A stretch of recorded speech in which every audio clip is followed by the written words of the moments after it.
Star Ocean: The Divine Force could end up being a fantastic game. However, a lot of what I played in the game's opening hours worries me. Let's start off with what it does right first.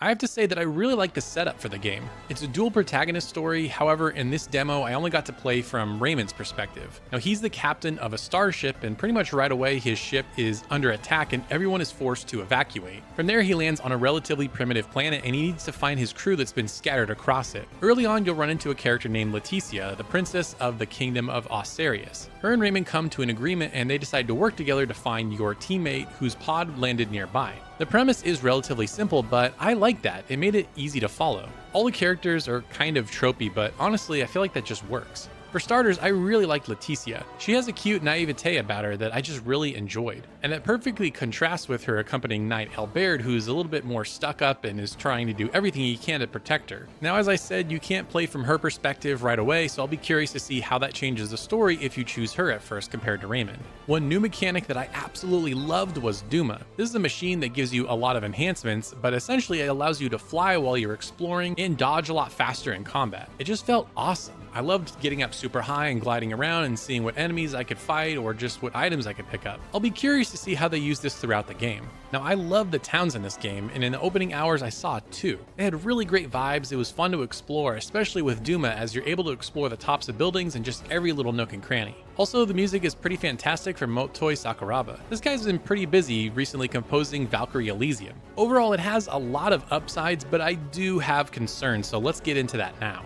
For starters, the combat system is really bizarre. Everything works on a stamina system, and that makes sense, there's a lot of action RPGs that do that. However, even your basic attacks work on stamina, which made things really frustrating. I just want to sit there and hack and slash away on enemies, but instead I'm just sitting there getting these error messages and I have to just kind of move around and dodge until my stamina bar refills. To me, this mechanic totally ruins the flow of combat. Instead of just being able to hop from enemy to enemy, I'm sitting there waiting for my stamina to refill and I literally can't do anything. But when you do have stamina, the combat is awesome, so I hope they fix that, or hopefully later in the game you can fill your stamina bar up even more than you can as you level up here in the demo. But so far this has been extremely frustrating and it feels like a really weird hindrance to put on the combat system.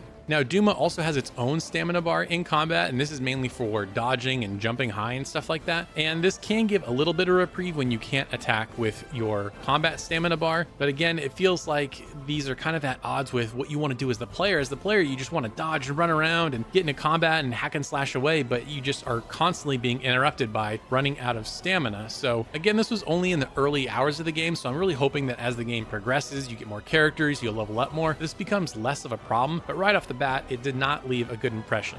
Now, I love the idea of bigger zones, but unfortunately Tri-Ace isn't as technically proficient as it needs to be to make these types of zones work. As I explored, they looked really low resolution, pretty blurry, and there was a lot of popping. It's not a deal breaker, especially considering how fun it is to use Duma to fly around, but considering I was playing on a PlayStation 5, I was really hoping this would have looked better.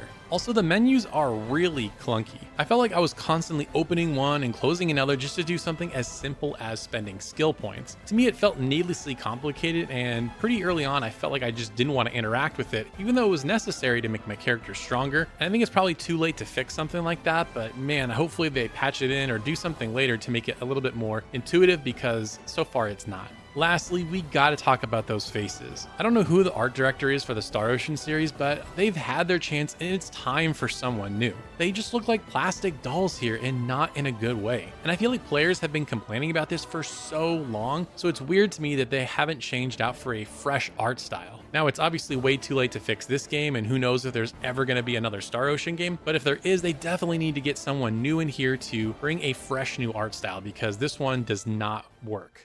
Overall, Star Ocean: The Divine Force has some good things going for it, but it worries me too. There's a lot of combat in this game, and what I've played so far could be cool, but it's also so frustrating because you just feel hamstrung because of how the stamina system works in combat. However, I loved exploring this world, and so far the story has intrigued me and I want to learn more. Hopefully it all comes together when it releases on October 27th worldwide. Now, Star Ocean has a lot of sci-fi elements which we don't get to see very often in JRPGs. However, a futuristic cyberpunk JRPG called Jack Move recently released, and you'll definitely want to check out my review for it right here. And if you love JRPGs and want to stay up to date with the latest news, reviews, and other fun videos, be sure to subscribe so you don't miss anything. Thank you so much for watching, and we'll see you next time.